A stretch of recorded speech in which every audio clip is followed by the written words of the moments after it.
रोशन करे दुनिया।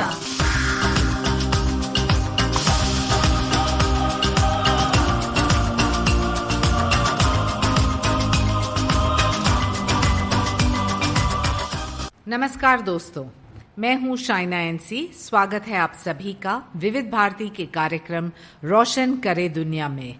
हर हफ्ते हम आपसे मिलाते हैं एक नई शख्सियत से, ऐसे लोग जो अपने प्रोफेशन के साथ साथ कुछ नया करके लोगों की दुनिया में रोशन फैलाते हैं।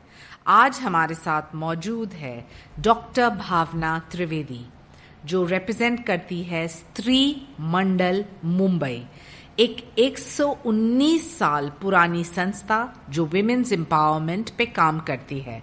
स्वागत है आपका डॉक्टर। नमस्कार श्रोतागण, धन्यवाद शाइना जी मुझे आपके प्रोग्राम में आमंत्रित करने के लिए। सबसे पहले डॉक्टर जी आप बताएं कि विमेन्स एम्पावरमेंट एक बहुत ही बड़ा फ्रेज है, जहां हम देखते हैं कि जब तक महिला शिक्षित, सुरक्षित, आत्मनिर्भर नहीं, वो एम्पावर्ड नहीं है। तो आप किस ढंग से स्त्री मंडल में काम करते हैं? मैं पहले आपको थोड़ा बताना चाहूंगी कि ये एक 119 साल पुरानी संस्था है जो उस समय और उस काल में महिलाओं की उन्नति के लिए स्थापित की गई थी। और मैं आज गर्व से कह सकती हूँ कि हमारे मंडल में हम सारी महिला है, राइट फ्रॉम चपरासी to all our committee members, मतलब हम सारी महिलाएं ही इसके लिए काम करती हैं। और आज हमारे साथ 1500 महिलाएं जुड़ गई है। और ये बताना चाहती हूँ हम विभिन्न कार्य करते हैं, जिसमें एक है कि हम हर महीने 230 महिलाओं जो आर्थिक कमजोर परिवार से आती है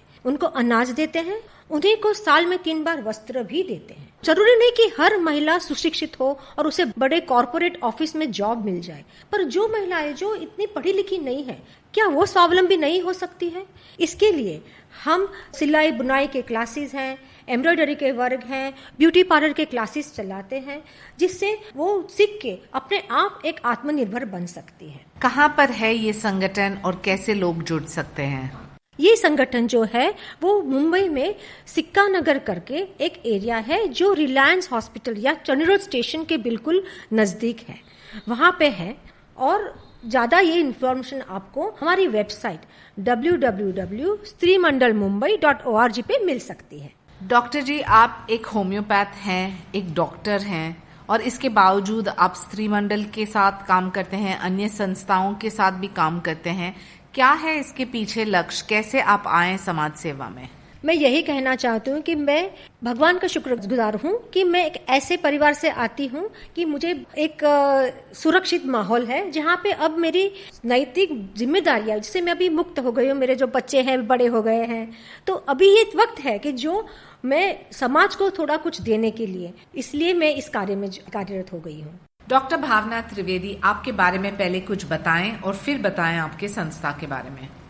मैं ये बताना चाहती हूँ कि मैं एक पेशे से होम्योपैथिक डॉक्टर हूँ। और दूसरा कार्य हम जो करते हैं वो जो है एक सीनियर सिटीजन्स के लिए, जो 60 साल के ऊपर जो महिलाएं हैं, हम हर गुरुवार को मिलते हैं, उनको हम छोटी छोटी चीजें सिखाते हैं, जैसे कि मोबाइल का यूज कैसे करना है। हम लोग सब जानते हैं कि मोबाइल आज अनिवार्य हो गया है, पर उनको सिखाने वाला कोई नहीं रहता है। उनको पुत्रवधू या पौत्र पौत्री, उनके पास में उतना वक्त नहीं रहता है कि उनको वो सारी चीजें बता सके। तो हम लोग एक ऐसा सेशन बनाते हैं जहां उनको व्हाट्सएप पे कैसे जाना है, वहां पे अगर आप टाइप ना कर सको तो वॉइस मैसेज कैसे देना है, या छोटी छोटी एक्सरसाइज, एक फिजियोथेरेपी का सेशन ले लेते हैं जहां वो घर पे बैठे हर रोज एक नित्य फ्लेक्सिंग एक्सरसाइजेस कर सकते हैं।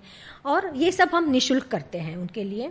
दूसरा, हम लोग एक फिजियोथेरेपी डिपार्टमेंट चलाते हैं, एक पैथोलॉजी डिपार्टमेंट चलाते हैं, वहां बिल्कुल न्यूनतम दरों पे वो अपना इलाज करा सकते हैं।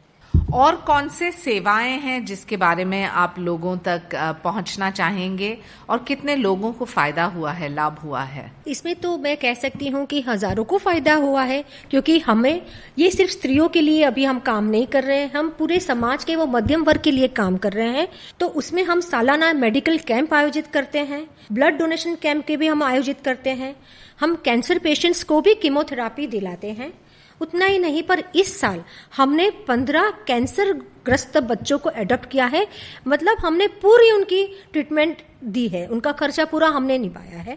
और जो ओपीडी में पेशेंट्स आते हैं, जो बच्चे ओपीडी में आते हैं कैंसर ट्रीटमेंट के लिए, उनको हम दूध और फ्रूट पहुंचाते हैं। डॉक्टर भावना, कोविड के समय आपने एक रिकवरी सेंटर खोला था, इससे कितने लोगों को लाभ हुआ?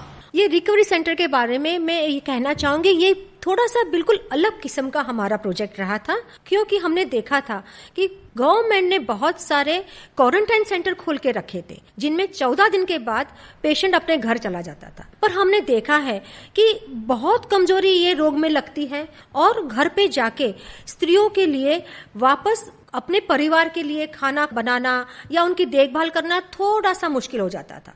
तो हमने ऐसा सेंटर खोला था कि आपको डिस्चार्ज हो जाए, जब भी आप कोविड नेगेटिव हो जाओ, उनको हम हमारे यहाँ रखते थे, उनका हम पूरा लंग फिजियोथेरापी देते थे, योगा कराते थे, एक डॉक्टर की निगरानी रखते थे, उनके लिए हम 24 घंटा नर्सिंग केयर भी रखते थे कि कहीं कहीं कोई मुश्किल आ जाए तो कोई परेशानी ना हो, और ये बिल्कुल निःशुल्क था। उसका ही नहीं, पर हमने माइग्रेंट वर्कर्स के लिए बहुत सारे रोटी और गुजराती में जैसे कहते हैं थेपला, उनका भी आयोजन किया था और उनको हम लोग देते थे। डॉक्टर भावना, बहुत सारे ऐसे लोग हैं जो इस कार्यक्रम को सुन रहे हैं, जो काम करना चाहते हैं लेकिन पता नहीं कि कौन से संगठन के साथ जुड़ें, कैसे लोगों से संपर्क करें और कैसे समाज में परिवर्तन लाएं। आप उनको क्या संदेश देंगे? मैं यही कहना चाहूंगी कि शुरुआत हमेशा एक छोटे संगठन से होते। आप चाहे 5 हो, 10 हो, महिला हो या एक परिवार हो या आपके दोस्त हो, एक कुछ छोटा सा शुरुआत करो। हर चीज की शुरुआत छोटे से होती है।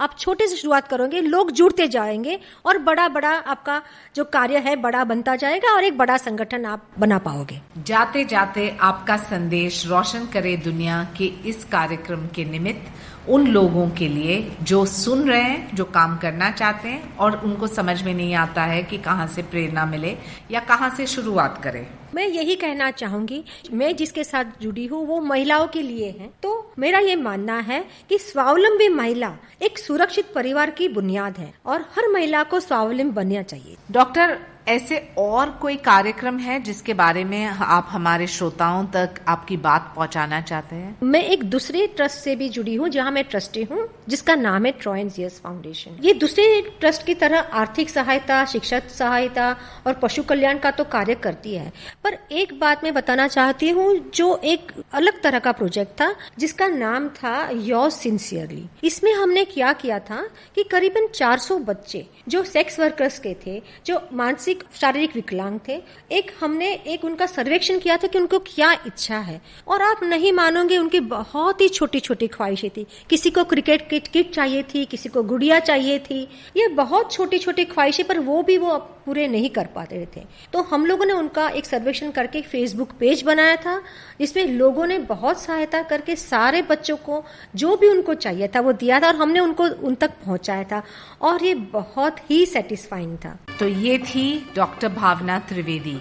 मेक अ विश फाउंडेशन या स्त्री मंडल, दोनों के लिए वो सक्रिय रूप से काम करते आ रही है। पेशे से एक होम्योपैथ, दिल से समाज सेवा। ऐसे ही कहानी आप सुनते जाइए हर हफ्ते रोशन करे दुनिया पर, विविध भारती के खास कार्यक्रम पे। अगले हफ्ते फिर मिलेंगे और सुनेंगे एक और व्यक्ति या एनजीओ से और जानेंगे कि वो समाज के लिए कैसे काम करते हैं और कैसे रोशन फैलाते हैं। मुझे आज्ञा दीजिए, मैं हूँ शाइना एनसी। नमस्कार।